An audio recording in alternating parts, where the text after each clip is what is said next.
Hey guys, welcome back to another one. In today's video, I'm going to show you how to load a custom tune from a share code. Now, loading a custom tune from a share code is a good way for you and your friends to, try out each other's tunes and to have a test with different ways a car can handle.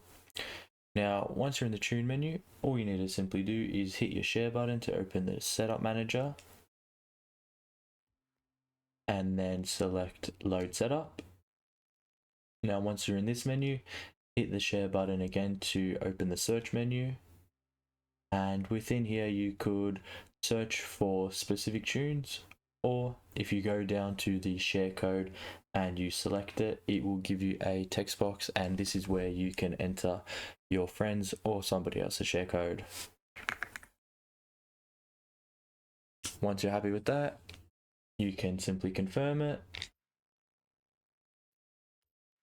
and then if you're using a proper code, it will come up and you'll be able to apply it to your car. Thanks for watching, and if you have any other things you need to know in Forza Horizon 6, let me know down in the comments, and don't forget to like and subscribe. See ya.